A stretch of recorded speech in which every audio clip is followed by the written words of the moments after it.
Hey guys! So, we're going to start back on Hope Never Dies in Chapter 3. We left off with someone perhaps stalking Vice President Biden. And we're going to see where this story takes us. We're just going to jump right in. Didn't you hear the come to bed last night, Jill said? I stumbled into the kitchen around 9:30, weary from a night of bad sleep. My mind had been on fire with questions about Finn Donnelly. Every time I finally started to drift off, some little noise outside would startle me awake. Several times I wondered if I hadn't dreamed my entire encounter with Barack Obama. The lingering scent of tobacco in my hair said otherwise. Meanwhile, Jill looked beautiful, well-rested, as always. She'd been up for who knew how many hours in the sunroom, enjoying her e-reader.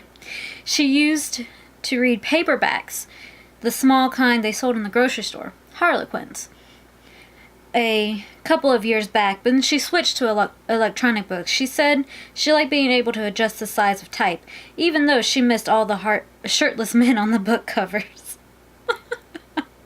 I could laugh along with this little joke because I certainly didn't feel threatened. See, your Uncle Joe had something those men would never have. A Presidential Medal of Freedom.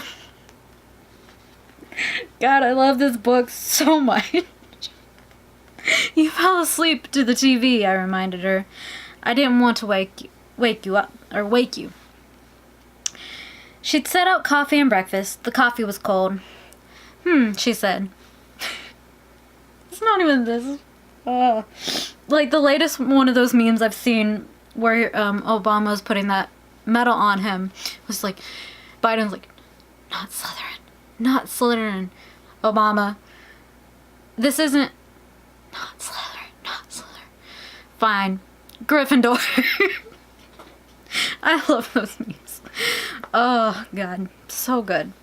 Alright. She said.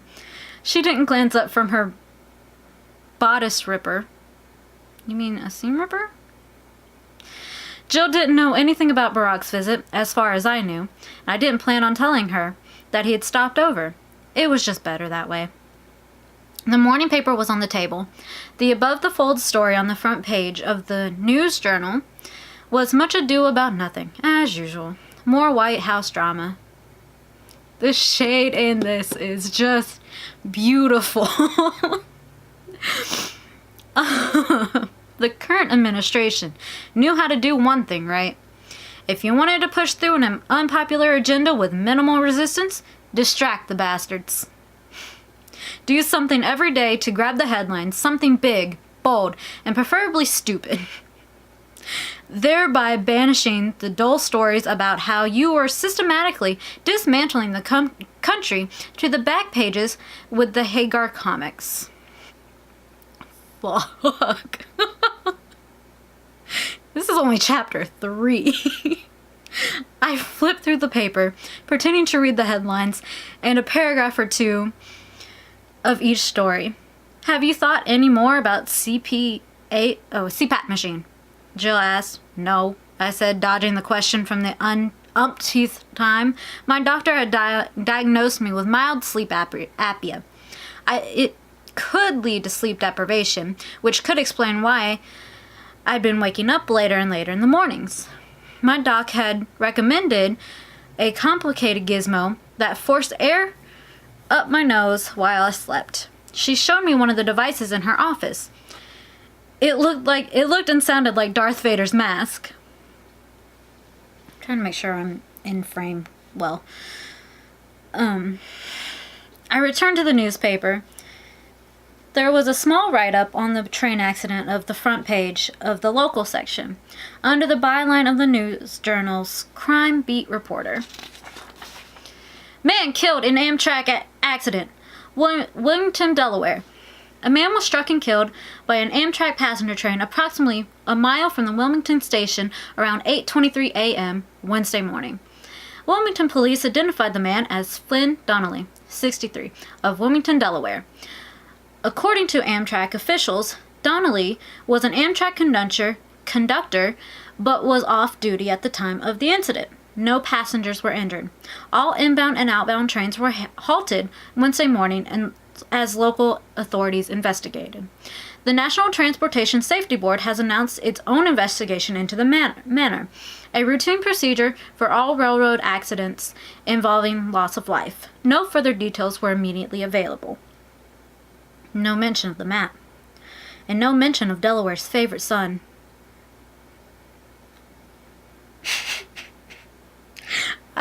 Okay. Professional. Joseph R. Biden Jr. I flipped to the obituaries. Finn's funeral was Friday. Tomorrow. Really fucking quick. Oh. They used to wait a couple of days before dumping you into the ground. These days, it seems like they wanted to shuffle you off this moral coil before your body was even cool. I excused myself from the breakfast table. Champ followed me to my office, where I closed the door halfway, just enough to give a warning if Jill busted in on me. The News Journal story hadn't been updated online. Somehow, Barack had managed to keep the lurid details under wraps. For now. I didn't expect to hear from him again. We had a great run together in office. Barack had moved on to bigger and better things. He was too big for one country. He was too big for one best friend. He belonged to the world now. I told myself I was happy for him. But if that was really true, why couldn't I shake the feeling that I had been dumped the day after graduation? Damn. Some deep shit, you guys. Fuck. There was a knock at my office door. Champ's head perked up. Jill had changed out of her robe and into her black jogging pants and a race for the cure tea. I'm headed out for a run, she said. Champ didn't move. He was too much like me, a walker at heart, especially when the weather outside was nasty. Was as nasty as the devil's armpit. For a second, I considered telling my wife about Finn's accident.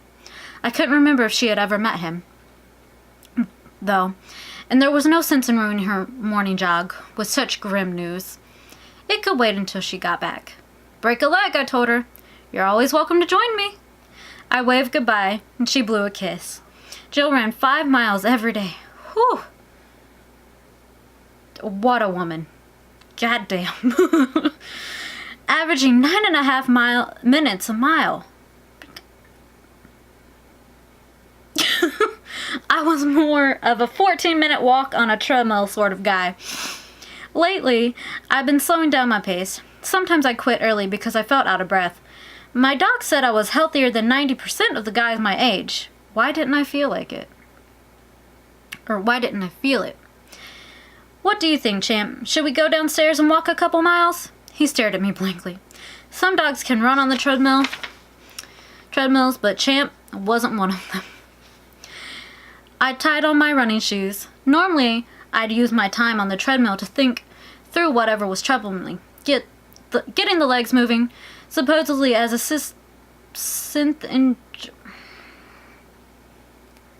what's this word, you guys? Can you see it? Now I can't find it. Yeah. Synergistic. Can you see it? It's not gonna focus. I'll go with synergistic. Effect with brain synapses. Yeah. That's what Malcolm Gladwell told me once. Today, however, I plan to watch some TV and zone out. I didn't need to think through my troubles because I already decided a course of action. I'd tell Jill about the accident, of course, but keep the information about Finn's map to myself, at least for the time being. It wasn't like he'd been found with a gun or anything. There was no reason to worry Jill. These past few weeks, she's been enjoying her newfound ability to go running without a Secret Service escort. I didn't have a clue where'd we find private security that could keep pace with her.